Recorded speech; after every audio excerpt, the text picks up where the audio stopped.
Thank you. Well, hi, I'm Kate from Cosmic. Most people call me Cosmic Kate. And the first thing we were going to talk about was perception. And I thought it might be good to start with exactly the issue that we've just started with, which was the microphone going down the dress. Didn't end up at my pants, but ended up on my boot. And as Maggie rightly said, if this was designed by a woman, it wouldn't be designed like that. So it was one of the first issues to start with. So I will bring up the gender issue, I think, with perception in a second, but I think one of the significant issues for us girl geeks working in the industry is the perception of the whole career being so misunderstood. I think that it's misunderstood in the context of people out there thinking that if you work in this industry, you've got to be really, really brainy, you've got to be really, really techie, and you've got to know it all from day one. And I think all of those aren't true in the industry. And I think that's something that really we all have a duty to talk about. But equally, I think schools and colleges need to get across as well.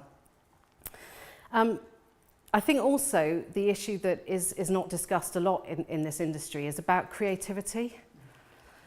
Both in engineering and in technology, I think it's 50-50 creativity and tech skills, and I think that that's something that we don't talk enough about, and that actually therefore doesn't turn people on in the right way that we want them to. So all of that in some ways brings it to me to think that there's a bit of a branding issue around technology itself, and it is only seen as brainy, techie and technology based. There are some elements of best practice. We were talking on the table about the STEMnet and STEMnet ambassadors and those sorts of grassroots initiatives that are happening throughout the area, and the CAS type schemes, the computers at schools schemes with where computer science people go in and talk to teachers particularly about stuff like that. In terms of schools, there's obviously, you know, it's fantastic that we've got this new curriculum that is coming around now and is talking much more about coding and those sorts of things. But one of the things that I think is an issue around that is that we don't talk a lot about the softer tech issues, the issues of technology in society, you know, the issue of the place of technology in society, those sorts of things we don't talk about. And I think that again is an issue that therefore turns people off because it's only binary. It's not, it's so much more than that. So I think those are one of the things that I'd like to bring up about it. Is it cool to be a geek? I don't know. I've never been cool, so I'm not sure. But, you know, that's one of the things that I hope, you know, we all celebrate and are pleased about. But, you know, I think, again, in schools, it could be looked at in a different way. Also, I think one of the members of the group talked about the issue of what we want to get to the point of is that young people look at a black box and go, that's cool. And that then they say, what's inside it? What makes it work? How does that work? What is this thing? And I think we don't do enough of that, of actually just exploring things and getting them to be much more interested in those sorts of things. I'll move on to apprenticeships, because obviously that's very close to our hearts. But in terms of apprenticeships, we have 7 apprentices in our business currently. And I hope we've given them a really good grounding of all sort of areas of technology. What we've also done, though, I think, is we've stretched and bent the model slightly as well. And we've actually encouraged them to go out and learn and have placements in other businesses as well, which has really given them the opportunity to learn how other businesses work and equally how they bring best practice back into the business as well. So I think for me, one of the things about apprenticeships is they are a little bit too structured. The whole thing around evidence portfolios and taking photographs of folders and that sort of thing is so frustrating to our business. And actually what I'd rather is that we as a business got approved, that we looked after apprentices in the right way, and then we could deliver a programme that we wanted to achieve out of it. And I think that may sort of be a structural change in that side of things.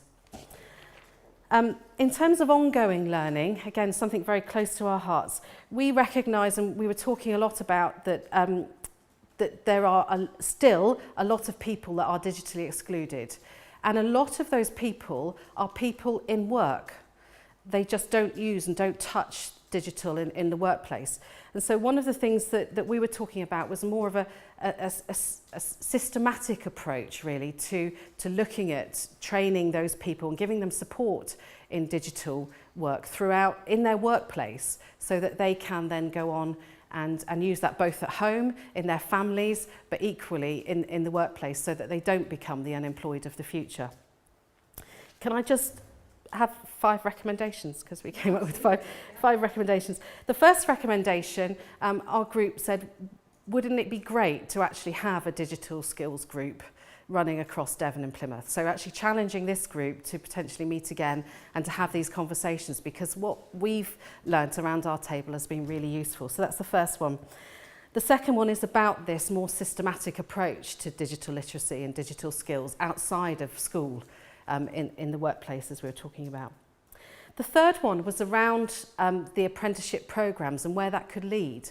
And this was around thinking about a tech pool, or a pool of young people who could actually then serve local businesses that are lacking these skills, so that they could actually go out and have a day's work or 2 days work in a business without actually needing to, for the small business, to take on a full-time person within their business. So that was a kind of one of the recommendations we had.